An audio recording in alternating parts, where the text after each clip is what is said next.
Hi, I'm on the agenda items at October's Epping Forest District Council Overview and Scrutiny Subcommittee meeting were a report about mental health in Epping Forest and a report about Qualis, the company recently set up by the District Council.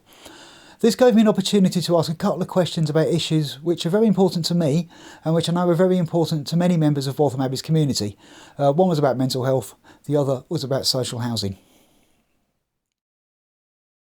We were given an excellent presentation by Stephanie Lee, who's the Essex Partnership University Trust's Associate Director of Mental Health Services for West Essex. Her report was about mental health provision in Epping Forest, and there were lots of good, knowledgeable questions from councillors. I asked this question about mental health provision when young people transition from being young to not being so young. Hello, thank you. Thank you, Chairman. Thank you, Stephanie, for a very interesting report. And thank you, Councillor Rackham, for a couple of brilliant questions there. Thank you. It's known that mental health hasn't been funded as it should be, and that I personally am particularly aware of waiting times for young people who move from being young people to not, and the gap between them getting mental health care when they go from being relatively well supported to not being supported at all, and the gap there. Has COVID had much of an impact on those sort of waiting times and that sort of provision? And secondly, how can we help specifically? I'm quite open about taking antidepressants, and a source of mental health issues. I had a massive alcohol problem a couple of years ago, which I got sorted thanks to the West Essex Alcohol and Drugs Advisory Service, which isn't there anymore, unfortunately, thanks to tendering, but there you go. Is there anything else that we can do to help specifically? I was wondering if we could ask councillors who are comfortable doing so to make statements about any mental health issues that they've got, just to let other people know that these things are actually quite normal. I don't know if that's a good idea or not, but it's popped into my head. Thank you. Yeah, so I think talking around the gap that you talked about between transition between children's mental health and children and young people's mental health, that there is I don't know if you are aware that some time ago there was a transitions piece of work that was undertaken, so that at the point at which the person is come within their 17th to 18th year, we become involved. There's adult services become involved, because I think you're absolutely right. It's that you're becoming an adult. The services are very different, and I think people are sometimes quite fearful about coming into adult services.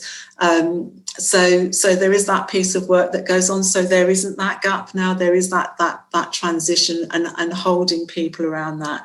As I said, there are other services that are ongoing, but that was precisely as well looking at that 18 to 25-year-olds, that group of people, I say, potentially were never in CAMS, but may have been people that were in CAMS but actually didn't meet the criteria for coming into secondary care, but there was still that gap.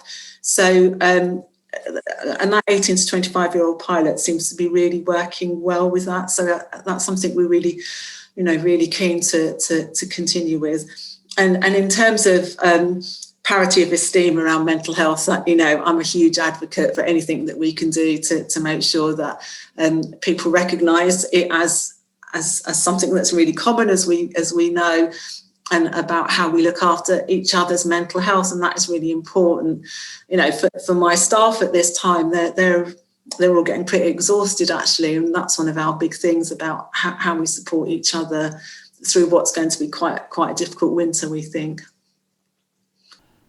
If you're interested in mental health, I really do recommend having a look at Stephanie's presentation and a discussion after it.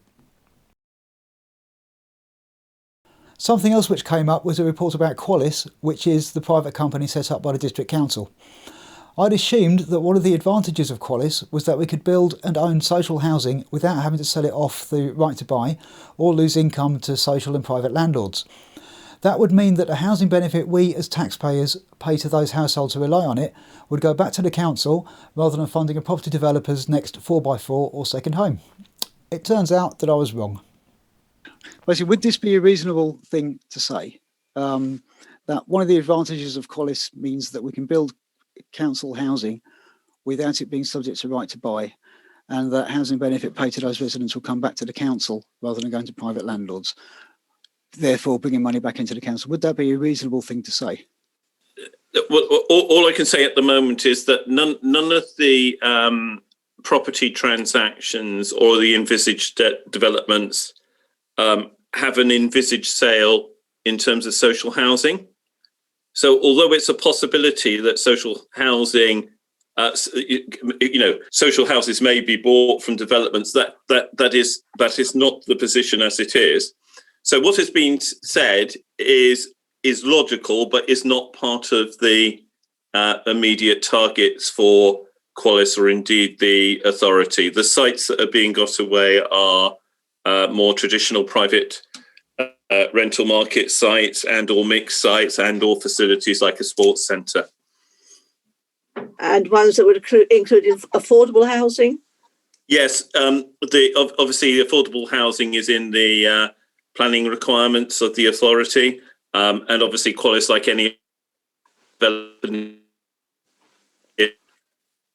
target and or needs to dispute that target if it is offering other public good in lieu of affordable housing, like any other developer would. Yeah. I'm very disappointed to hear that, because I thought, as I'm sure Councillor Holly Whitbread can attest, we do need much more social and council housing here.